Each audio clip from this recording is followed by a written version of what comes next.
Do we have to talk about AI? I think we do have to talk about AI. Everybody is, so Yeah. we may as well talk about what it means for our audience and our careers. Right.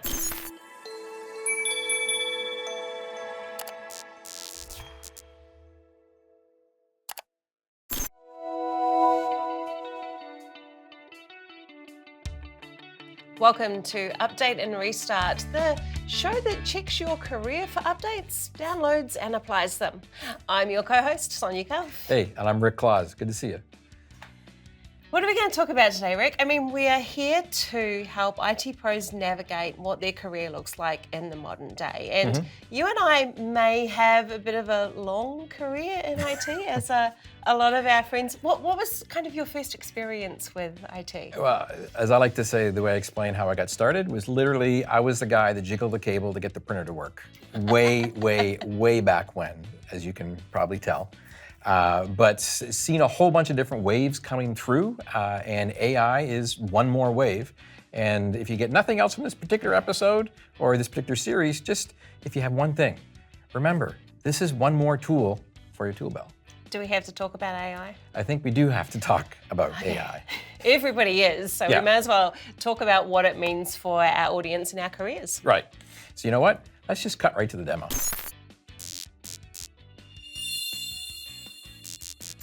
So what I've got right here is an Azure Portal, and I happen to have a couple of virtual machines that are up and running inside my subscription.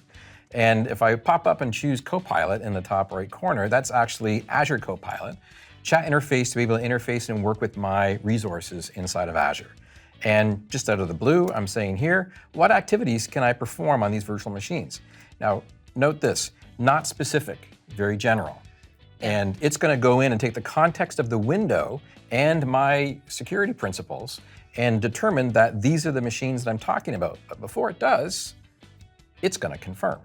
Right. Good. So I like that if I don't know what I can do with it, I can actually ask it and say, what capabilities do you have that I can use? But I must admit, I'm a little bit scared about the power you have in your hands here, Rick, because you've probably got quite high permission levels to the subscription. Right. So let's see how much havoc you can wreak through Copilot. Okay, so as you mentioned, it went into the documentation and found these are what you can do to virtual machines.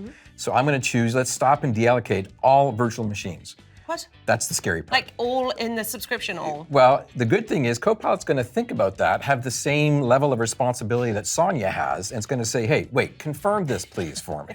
So this way, it's going to come in and again, use the context of the window, the context of what I as a user have access to be able to do in the subscription. I can't pause and delete all the machines in Asia Pacific.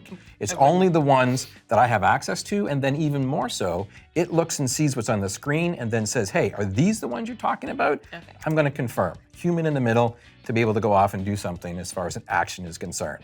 Okay, great. So it's going to go ahead. It's executed the command.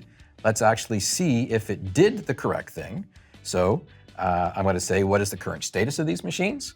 And in this case, it's going to, once again, not have the full context of which machines I'm talking about. It's going to assume it's talking about these two, and then it's going to come back, determine this is the state, because it's a non-impactful action I'm asking. I'm just looking for a status update. Yeah. It comes back and says, hey, what? They're deallocated. So I like that it shows the Azure Resource Graph query that it's actually using as well. So it's actually showing me a little bit behind the scenes of how it's doing what it's doing. You got it.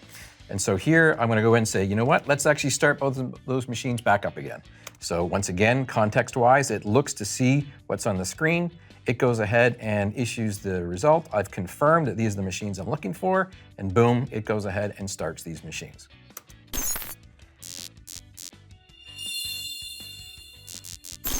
So let's break this down. Okay. This basically is, as I mentioned, the first iteration of what we make available right now as Copilots for Azure.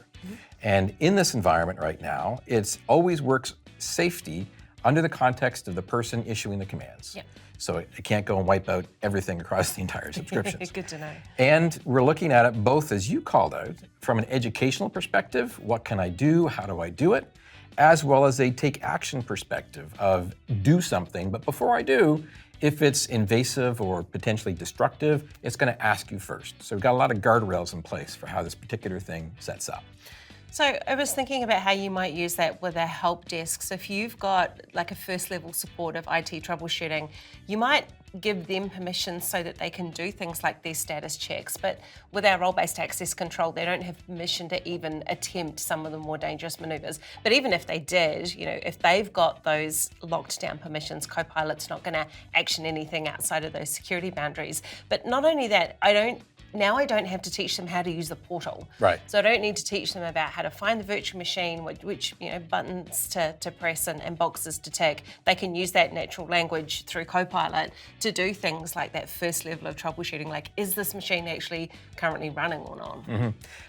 Even going back one additional step, because this is available in public preview right now, you actually have to enable the ability to use Azure Copilot in the first place. So it's not on by default? It's not on by default. Okay. You have to go and turn it on, and that gives you the prompt chat mode version on like V1, if you will, that we talked about back at Microsoft Ignite in 2025. Yeah.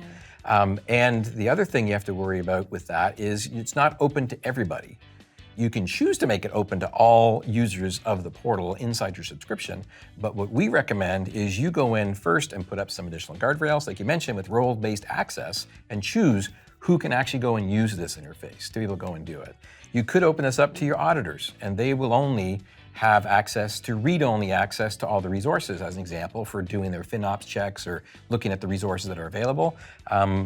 Or you could open it up to the IT admin staff or the help desk staff, like you mentioned. They're always going to be under the safety of the constrictions of what they can do inside the subscription. Yes. So this is what I would call our first level of just dipping the toe inside of AI and integrating it into how we use our skills and our existing knowledge to interface and to work with, in this case, an Azure infrastructure environment to go off and manage our systems. Yeah, and I like that we're starting at the beginning, starting with some of the basics of those first levels of troubleshooting that you need before we get into the deeper realms of the more complicated stuff that we can do with it. You got it.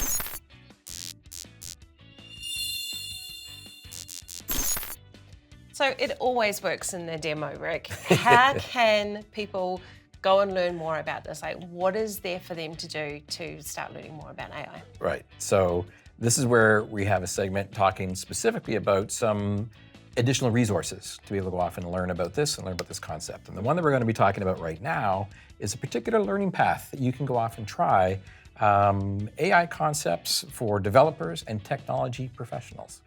Yeah, I like this one because it starts at the very beginning, and we throw this term AI around, but it actually means different things depending on the context that you're using it in. So this learning path gives you a little bit more information about the different things that actually count as AI. Right.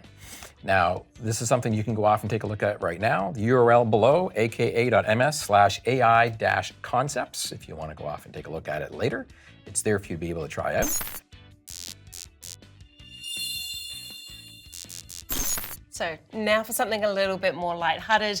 As seen on the internet, what is the most unhinged place you have ever found a server? Oh. Now, I've worked in small and medium business, and I don't know that they've been particularly unhinged, but certainly some not server-friendly environments. Okay. So veterinarians, where servers are full of animal hair, that's always a good one. Mechanics, where there's like a thick layer of grease inside all of the internal components. I love it. A lot of these smaller businesses, they don't have a dedicated room to put these servers, and they are just in wherever the business is running, and they are getting all of the environmental conditions from that business. I think that they are probably some of my worst horror stories. So, you mean you also have the traditional, Bob from accounting and Sally from legal having the server underneath their desks back in the olden days, right? But this is one I didn't personally experience, but one of my colleagues did. You may have even seen about this on one of the online forums talking about it, but they were doing a office renovation, and they were shutting down the data servers that were inside the server room, and they shut them all down, but there was still a server that was responding and that was still up, and they couldn't figure out where it was. And so they had to search and tear apart what was going on inside the data center. They confirmed everything was shut down. They actually found an RJ45 cable going under a piece of drywall.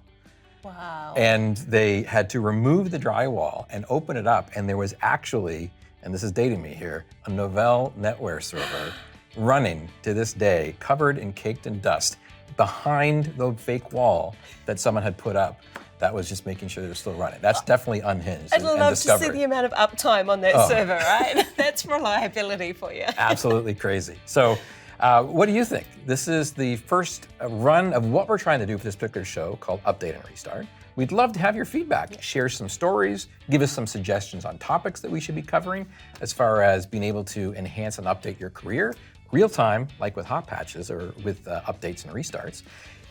Drop us a note. Email us at updateandrestart@microsoft.com. And you never know, your topic and your suggestion and your funny story might actually end up on one of these episodes. Great. We've got a lot more to come, so we're looking forward to those suggestions. Awesome. Hey, thank you for taking the time to be able to do this with me. I'm looking forward to doing some more of those. And